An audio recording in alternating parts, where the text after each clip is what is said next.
A very warm welcome to the third quarter FY23 press conference of TCS.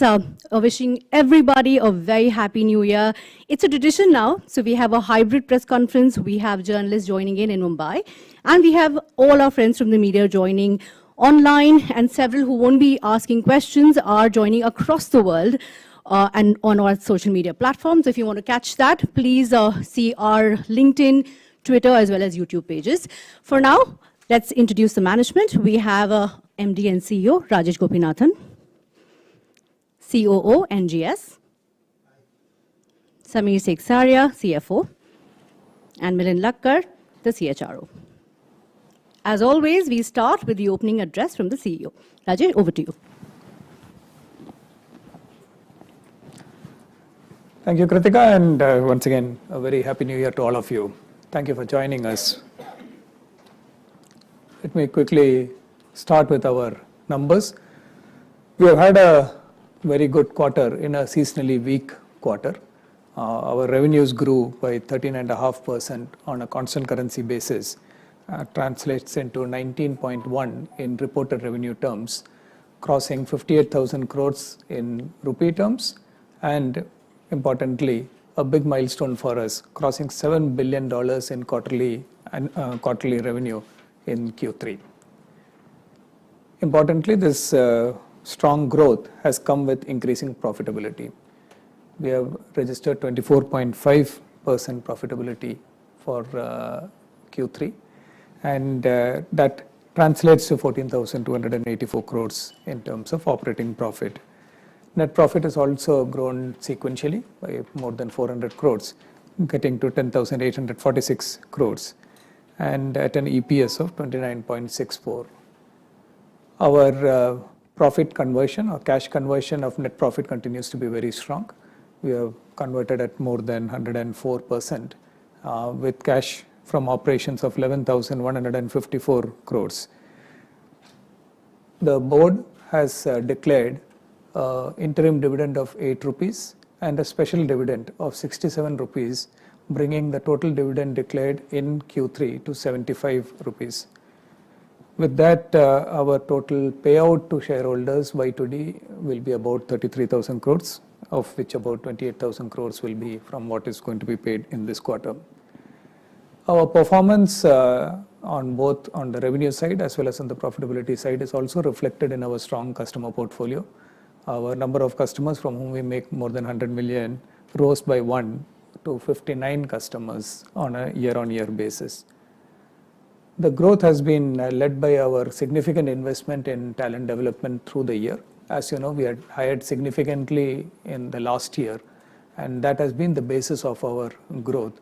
We've been able to leverage that investment, and our net headcount addition this quarter now is at about 57,000 on a year-on-year basis, bringing our total associate count to slightly under 6,14,000 people.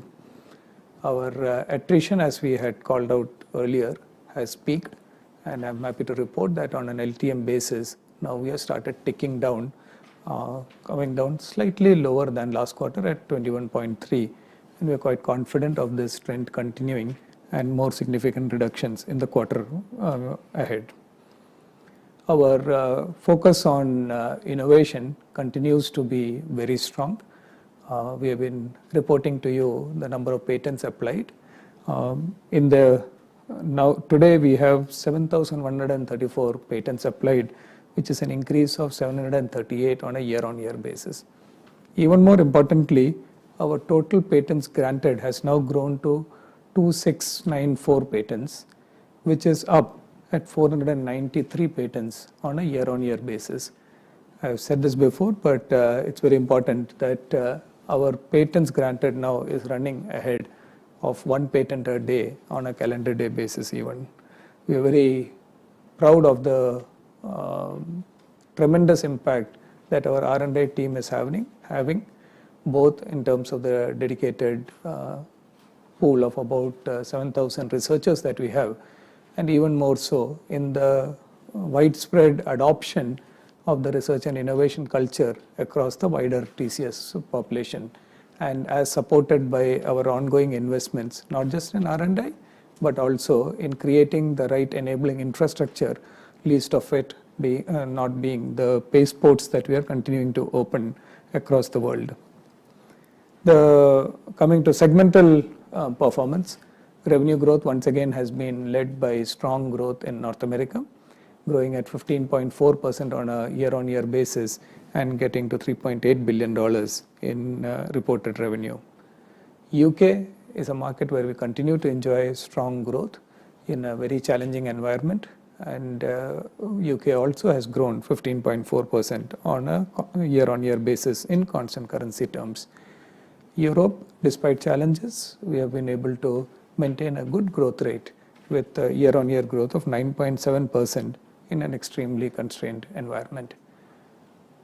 The segmental performance from a vertical industry perspective has been led by verticals like life sciences and healthcare, which have grown at 14.5% on a year-on-year basis, retail at 18.7%, manufacturing has also had a good quarter, and BFSI has come in at 11.1%, getting close to 2.25 billion in overall revenue terms. So that's the wrap on the numbers for the quarter. In terms of overall demand trends, I think the quarter has been and continues to be about different markets behaving differently. North America continues to remain quite vibrant, and overall the economic stance and customer perspective there continues to be quite supportive, if cautionary. UK is, as I said, a challenging operating environment, but our solutions are finding a lot of resonance with customers, and we are significantly gaining market share in that market and continuing to do very well. Europe is the market where client decision making is getting impacted by the ongoing geopolitical challenges there, and requires close watching in terms of how it progresses through the quarter. Otherwise, we are quite happy with the performance, and thank you all for listening in, and we'll open it up for questions from here. Thanks, Kritika.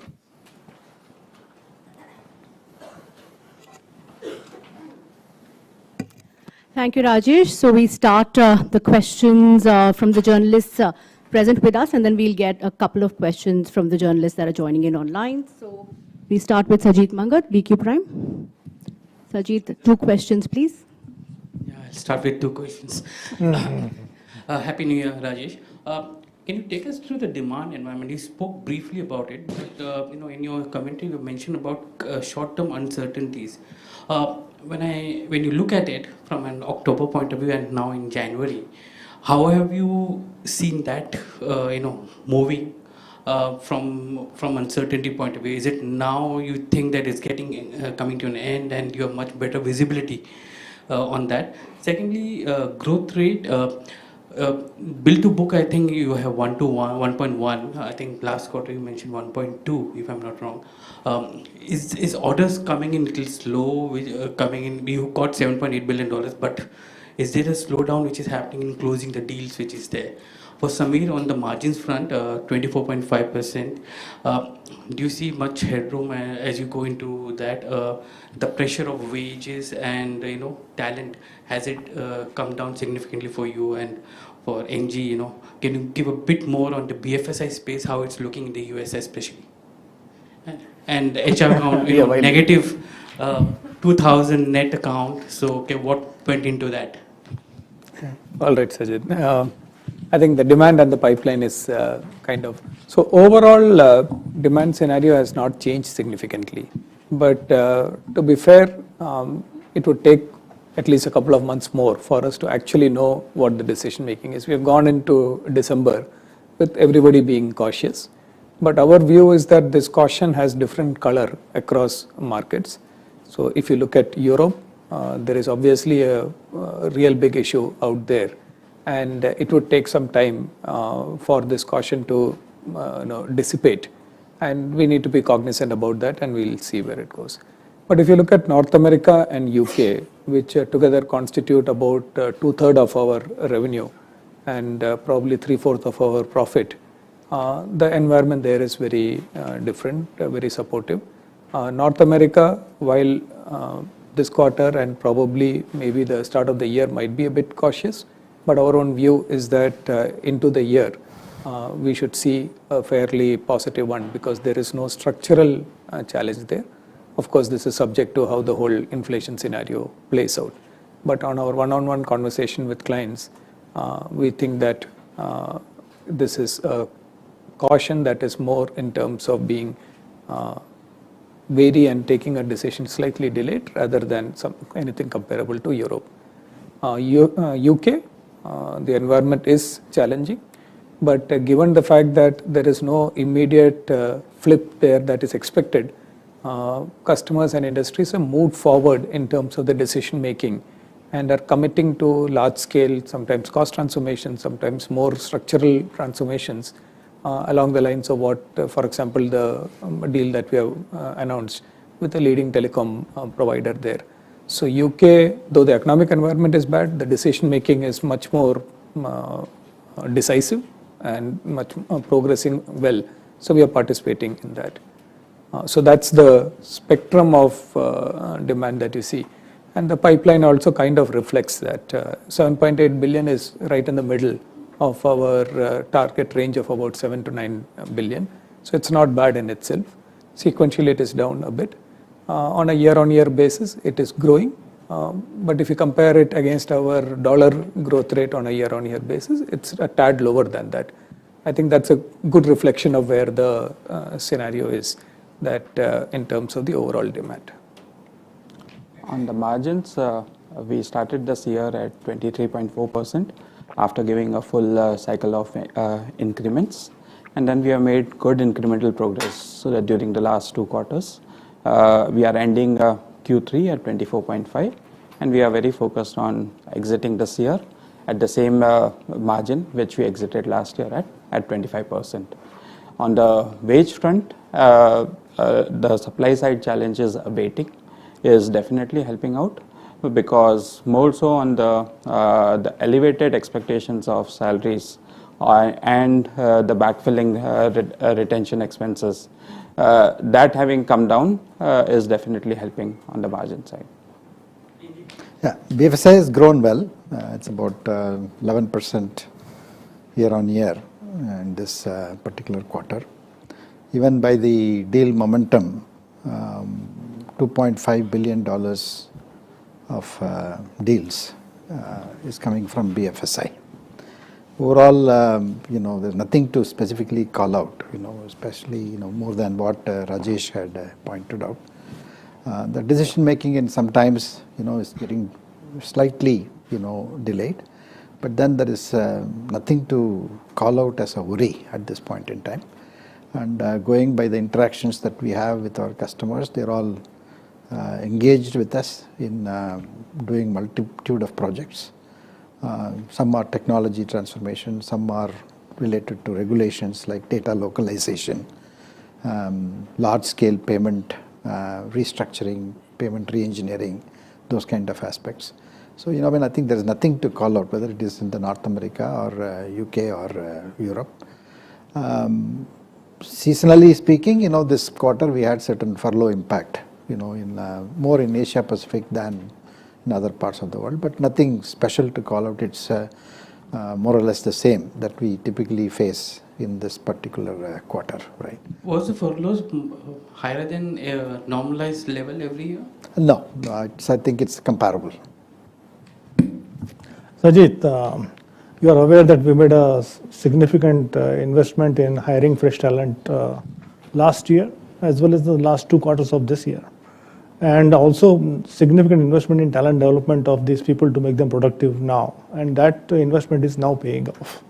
Coupled with all the tightening which was talked about earlier by Samir, all of that together basically resulted in a negative headcount. But that does not indicate anything on the demand side. Demand is high. We're just operating it very efficiently right now. On the absolute level, are you putting more people back on the operations, because you had a good, on an absolute level, the bench was high for you. Yeah. Bench was high for us, and then we were obviously getting also people in the last couple of quarters. All of that together, we are putting more and more people, making more and more people productive and putting them on project work. Reema Tendulkar, CNBC TV 18. Good evening, gentlemen. Squeezing in a lot of questions here, so apologies in advance. Rajesh, first question is on client budgets. Are they closing on time? Is it increasing, decreasing, the reprioritization that we're seeing? Second, on sectors. Last time you had called out PNC, insurance, the discretionary spend in retail. Can you tell us any more sectors where you are seeing some headwinds or caution emerging? And just to take forward the statement that you made, looking ahead and beyond current uncertainties, our long-term growth outlook remains robust. How long do you think this current uncertainty, if we are in a demand down cycle, will it be compressed? How long do you expect that to last? Samir, do you maintain exit margin range of 25% for Q4 FY23 that you had guided earlier? And despite a very strong top-line growth, if you could tell us, why was the margin expansion capped at 50 basis points this time? And your peak margins were 26.85% post-COVID. Do you have the visibility that you can get back to that? Because you are talking about steering your profitability towards your preferred range. NGS, is there a risk of deal wins going below your range of $7 to $9 billion? In the event of a macro uncertainty? And if you could talk about the deal cancellations, are they closing on time?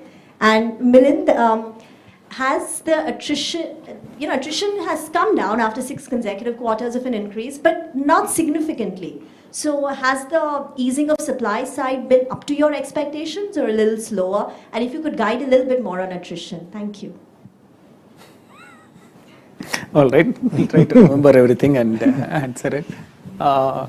In terms of vertical industries, I don't think there has been any major change in what we have said. So if you think about it, actually what we had said was that we expect this time that manufacturing will be where the impact will come. So far manufacturing has held out.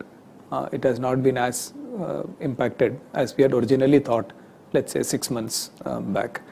So we need to wait and be cautious about it, but it's a good thing and we are participating well. So, so far manufacturing is holding out well. BFSI, as NGS said, is growing well. Within that, insurance is slightly weaker, but there's not much to call out on that. And I don't think there is any specific trends there. Retail, when we look into the market, especially if you look at North America, retail sales into the holiday season have been quite strong. Retail profitability has been impacted because of overall cost increases, and they're not been able to pass on all costs to the customers. So the retail industry will go through various transformation initiatives, I'm sure, and we should be able to participate well in that. But net, actually the holiday volumes, even adjusted for inflation, has come in higher than last year. So the industry is in good shape. We'll have to they have to work through the cost implications. So so that's why. So if you think about it from a structural perspective, with the focus on US as a more stable economy, we think that barring the current extreme focus on the economic environment, structurally most industries are in a good shape, and we are well positioned to participate irrespective of where the focus is, cost or on the growth side of it.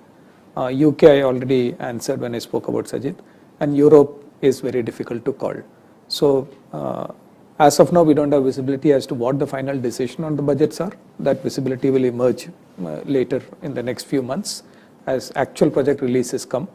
But what I just explained to you is based on client commentary going into the holidays. So the distribution that I told between,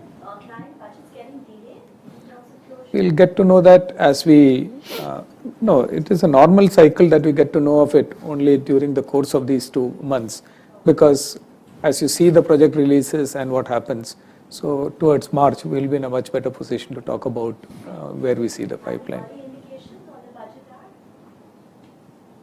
first week of Jan, there's not much of early indications. People are just about coming.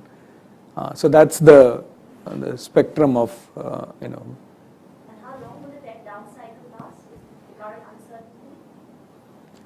The current uncertainty again is market specific. The US should resolve itself very fast because we should know quite soon which way it is heading. Europe, nobody knows, and the UK there is no uncertainty. The medium-term environment is well understood, and companies are moving in that based on that decisively. So different markets have different time frames. Coming to margins, yes, we are absolutely focused on exiting Q4 at 25%, which is exiting the year at 25%. And there would be puts and takes in terms of how it plays out, how the quarter plays out.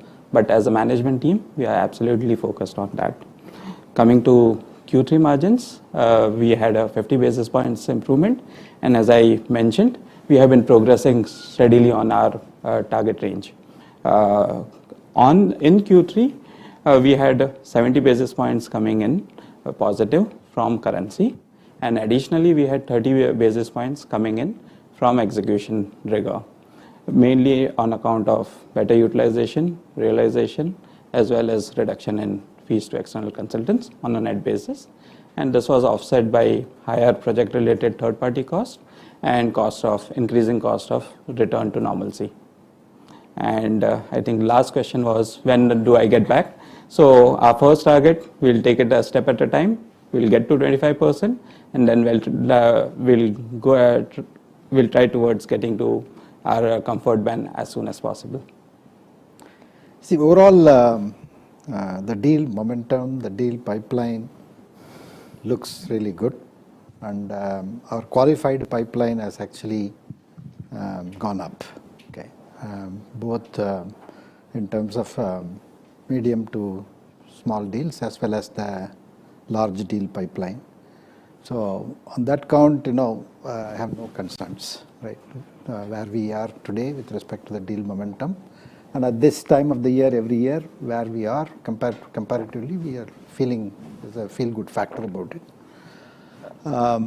Nothing else to really call out, pretty much. And then, the tech spend per se seems to be intact from my perspective, because you have this, cloud-related investments that everybody is doing, right? It's actually a race to the cloud, as somebody told me.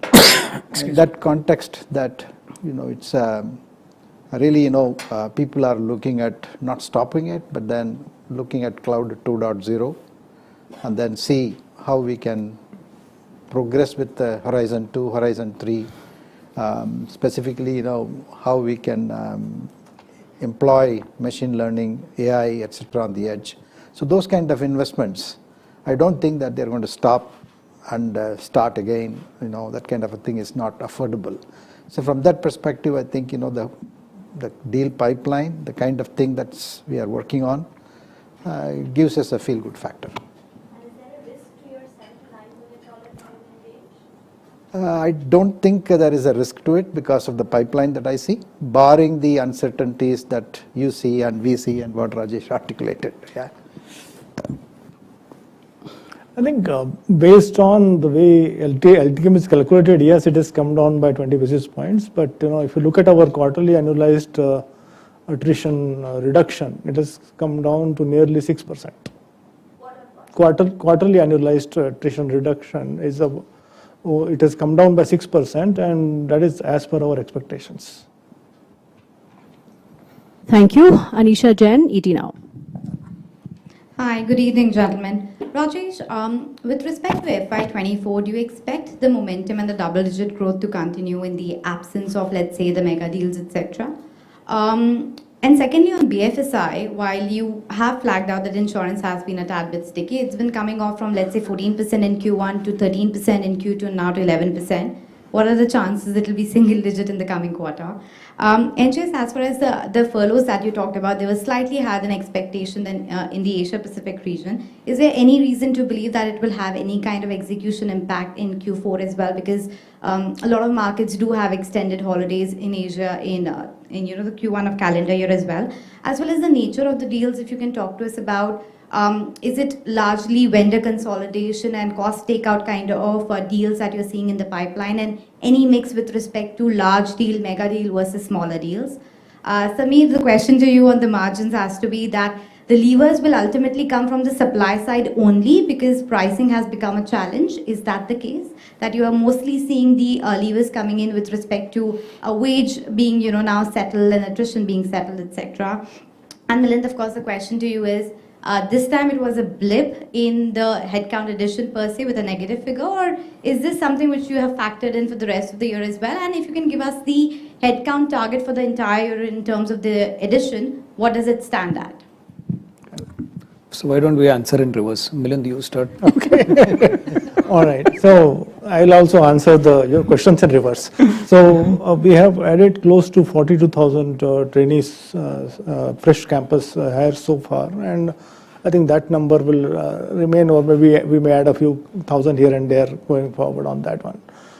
With respect to addition, basically, like I said earlier, this is all very well planned from the beginning. We have basically been invested in hiring fresh talent and training them for good 6 to 9 months before making them productive, and that investment is now paying off. So it is not, I will not call it a blip. It is actually a planned way of doing it, and we'll continue to optimize it going forward as well. So in Q4 also the hiring is going to be a bit muted. That's I'm not going to. 1,000 for the year? Few thousand. We may go with a couple of thousand plus, or maybe even go muted as well. On the levers, basically, your question was that will it be only supply side levers? We'll try to pull all levers as possible. Have all the levers with respect to pricing? Is it becoming more difficult? Let me finish. Yes, absolutely. See, pricing is always a lever. How much are we able to put on it? And that's a call which we need to take. Pricing, we are getting it on a case-by-case basis.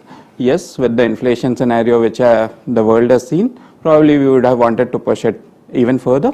That has not happened, but that definitely remains a lever. But just to add there, are you getting the new deals at the price points that you want, or is it becoming a lot more competitive and pricing is becoming a challenge even in new deals? So it's a combination. We are getting deals. The new price points does get factored in. Cost and optimization deals would be competitively built versus sole source deals and the digital transformation deals. We have an advantage. I think the question on furloughs, I think there is always certain amount of furloughs in certain markets actually fall in Q4 as well. So it's, I think, expected lines, nothing specific to call out, and we're not seeing any abnormality per se over there, right?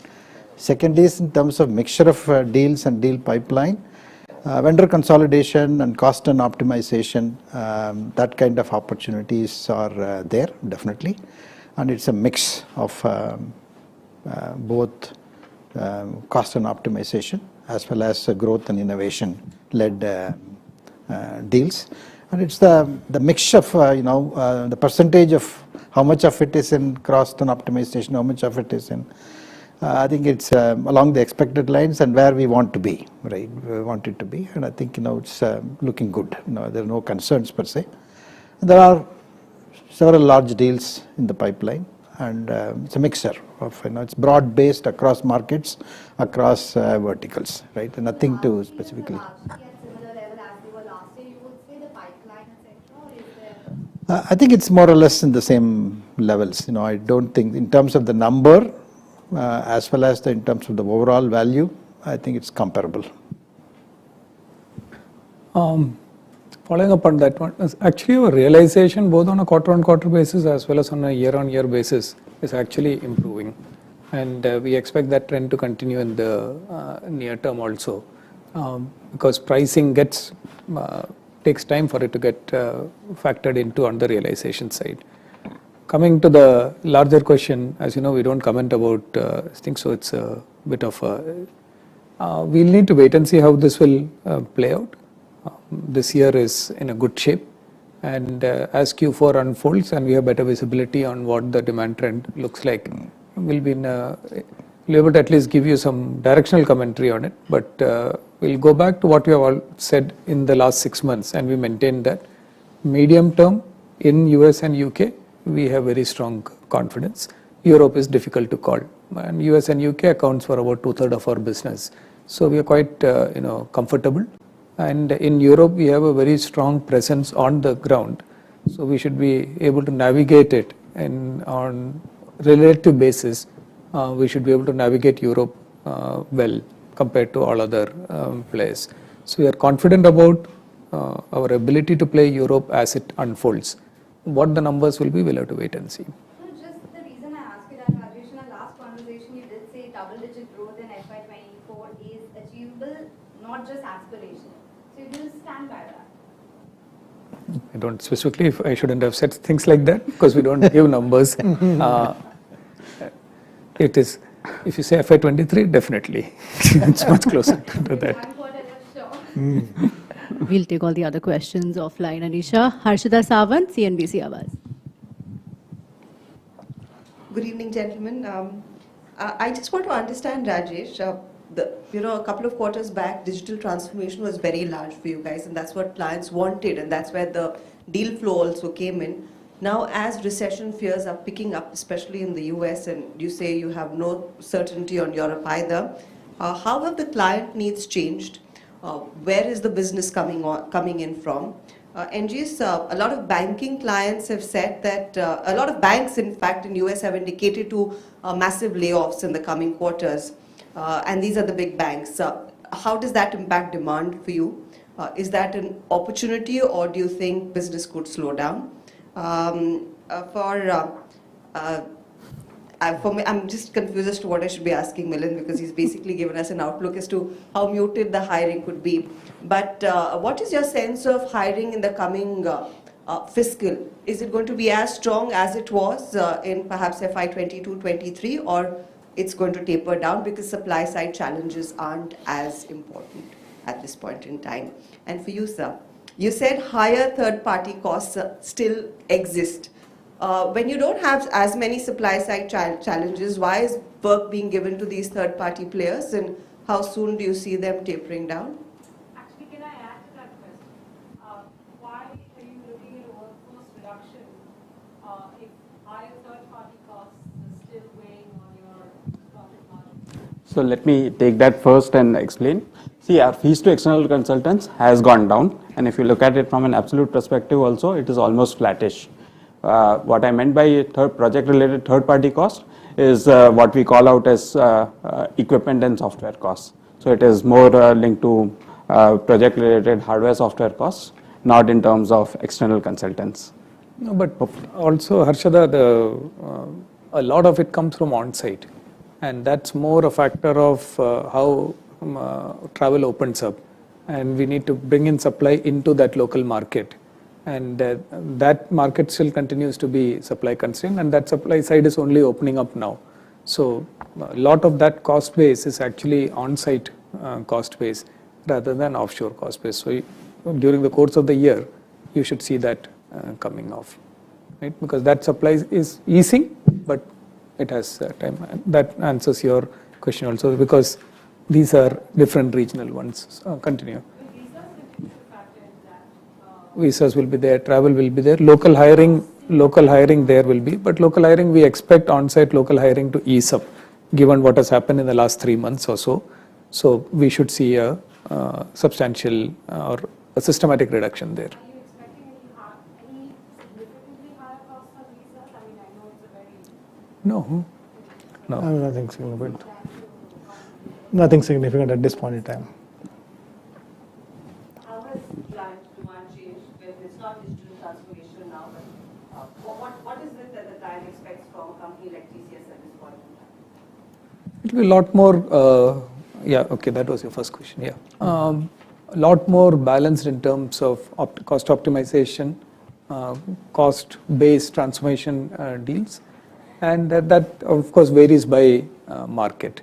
So we expect this year to be a more balanced year in terms of the nature of the demand also. And you started, huh? Balanced is what I expect. And you started by, I thought you started your question saying that even Europe, it's not quite, I mean, US is not the benchmark and even Europe is not in. Europe has a problem.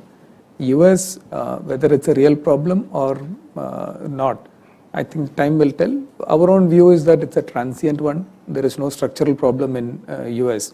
And we are quite positive on the medium term. The immediate short term is difficult to call. We'll have to see what will be. But US, we are quite positive. Europe, something needs to happen for it to turn around. So Europe is a more difficult one to call. But US, we are quite positive about it.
Hi guys, good evening and welcome to Moneycontrol. I'm Karunya Rao and joining me in conversation to decode the numbers of TCS for the quarter gone by are two special guests, Mr. D.D. Mishra from Gartner and N. Mahalakshmi from Moneycontrol. Guys, thank you so much and a very good evening to both of you.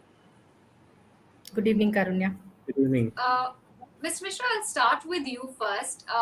If we look at TCS's numbers, it looks like a steady set, but of course, the big headline here is that the fact that TCS has crossed $7 billion in revenue, which was clearly a beat on expectations. Margins, however, have missed street estimates. Now, talk to us about what has been your big takeaway from the results for TCS for the quarter gone by. So I'm not much surprised by the fiscal situation and the numbers which they have reported, except for the thing that, the attrition rate, which we have been watching for quite some time. So TCS has had a very good track record of managing its attrition rates below the industry levels, and it looked very good. On its balance sheet, but this year we are seeing that this time we are seeing that it has gone up, and we have been seeing that consistently quarter over quarter the attrition rates has been going up. Now this is a bit of a concern for us, that the attrition rates for TCS, which was good, has not shown some better progress, but it has worsened. But having said so, the fiscal situation, from that perspective, we have always seen that the TCS has a better fiscal benchmark compared to the average in the industry, which we have seen, and it is not surprising because TCS has got the good clientele, and they have managed to have a good intimacy. The average customers are satisfied, and they have managed the relationship quite well. They have shown flexibility with their customers, and in terms of their delivery, in terms of pricing flexibility, we see that they have shown a lot of flexibility in that particular area. But having said so, there are few things which we need to also look at from that perspective. That TCS has got a good legacy workload at this point in time, which may become a bit of a concern going further. So that is one part of it. And how TCS is going to manage that particular shift and change is something we need to watch out for. And the second thing which we see that, TCS being a little bit comparatively more conservative than others, they are not into inorganic growth that much, which we see that their competition is doing. So in a fast changing market, how much they will be able to hold on to their evolutionary approach is something which we need to watch out for. Okay.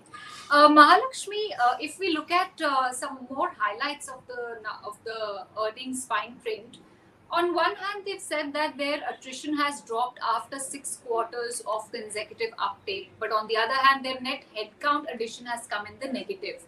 While they have managed to give out a very impressive dividend for the company, for shareholders at 75 rupees, at the same time, the operating performance has been weak. So there's a mixed balance of pluses and minuses. How do you think Street is going to digest all of this, coming out of TCS's numbers? So, Karunya, my take is on the numbers is not as negative at all. I don't think it's really a missed pack. It is just a continuation of what was the story last quarter also. And attrition has indeed come down from 21.5 to 21.3, I think. And the only surprise factor for me, I mean, important one was that, you have a net hiring which has gone down by 2,197. But then Rajesh Gopinathan said that is something that they planned for. So now you can read however you want to read into it. Maybe it is a sign of caution, maybe it is not. So we can't really second guess the management on that. But one or two things I'd like to note. One is that he used the term extremely constrained environment. All over the place they were saying that the North America demand continues to be vibrant. In the last quarter also, they had said the same thing. They had also said that Europe was a problem last quarter. This quarter, again, they have said Europe continues to be a problem. They also said that client decision making, which I don't think they spelled it out very clearly last quarter, but this quarter they said that the client decision making in Europe is slowing down. So obviously, Europe is a bit of a trouble area. North America is still not showing any signs of slowdown. And I think the management also explicitly said, which is again a continuation from the last quarter, that tech spends continue to be intact. Cloud spending is intact. There is no stopping from clients. In fact, they're looking at cloud 2.0. Taking off. People are looking at AI and stuff like that. So the company narrative, if you see, doesn't seem to have changed very much from the last quarter. This hiring number is definitely, at a pinch, it makes me a little cautious.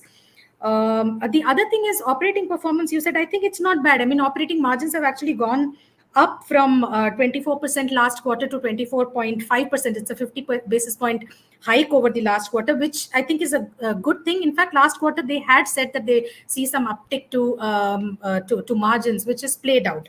So I don't think overall it's a bad set of numbers. The narrative continues to be the same, but the jury is still out on when US recession hits, and if at all it hits. Right now, I think the street also believes, largely people believe that it is a foregone conclusion. It's just a matter of time, but we have to wait and watch. If that happens, when that comes to pass, will this tech story, continuation of the cloud story, will that continue? Or will companies really cut back or at least slow down their tech spends? That is still in question. So far, I think between last quarter and this quarter, I don't see any change in the body language or in the language that the management has spoken.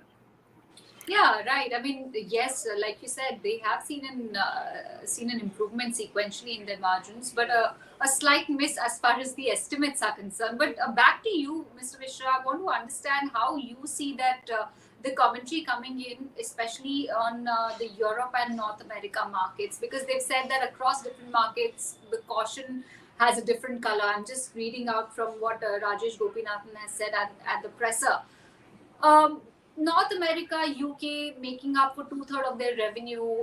They're saying the environment there is supportive right now. But for how long do you see that continue in terms of deal wins, in terms of visibility? Because the management has not given a very, a big picture sort of commentary or scenario right now. Yeah, see, the thing is that the market is very competitive and very complex and crowded as well at the same time. So I'm not worried about that caution, and probably that caution is for everyone actually operating in those markets. The caution can be also, I'm not very sure that what other factors might have played a role in that particular caution, but maybe that they are also taking a cautious approach towards the recession as well. But having said so, from the interactions which we have with the clients, especially in those markets, it doesn't seem to be a big concern, or maybe that can translate into an opportunity, because when there are such situations, clients do actually piggyback on digital transformation to navigate through those challenges.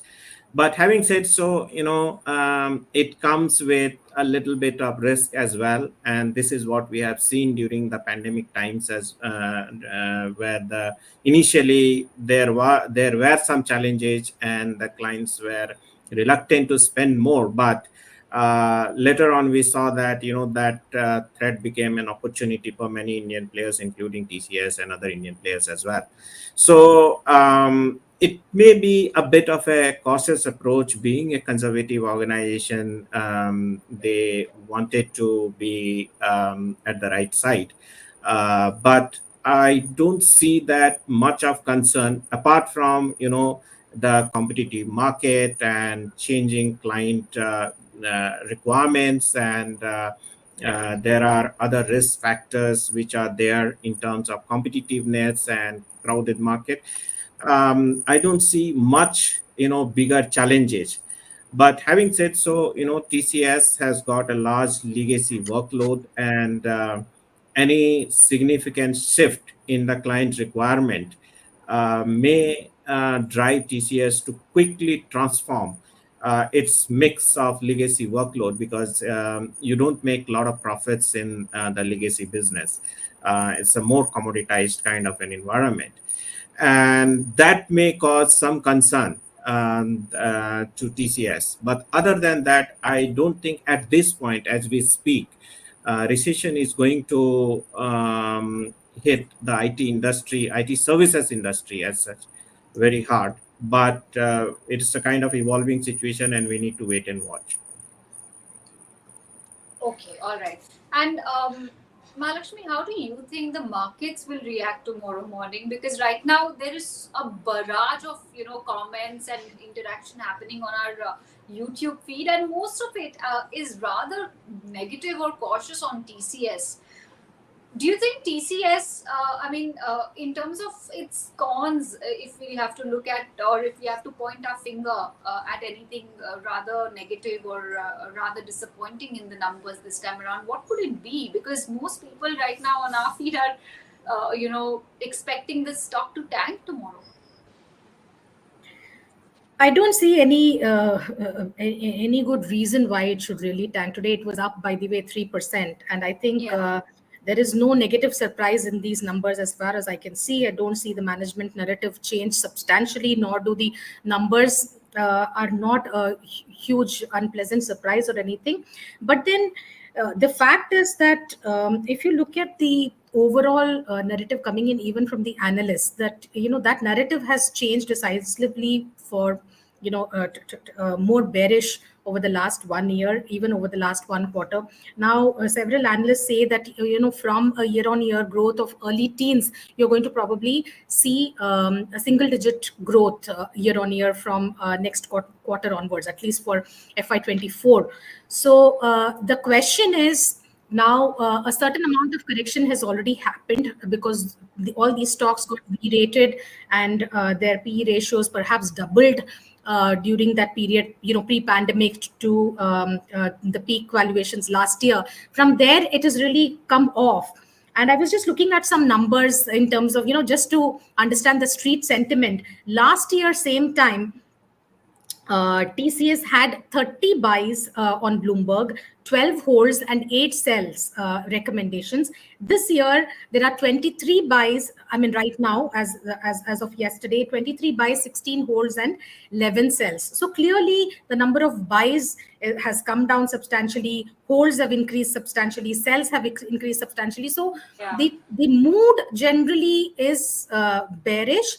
And the other thing is, even now, we have not seen US slowdown really play out. I think the market will really look for early signs of a slowdown overall in the US, and then react and see whether TCS and other IT companies are really able to hold up this whole narrative that tech spends will not be slashed. Does that come true or not? All of those things, I think we can't really take a call. These are all imponderables. We'll have to wait and watch.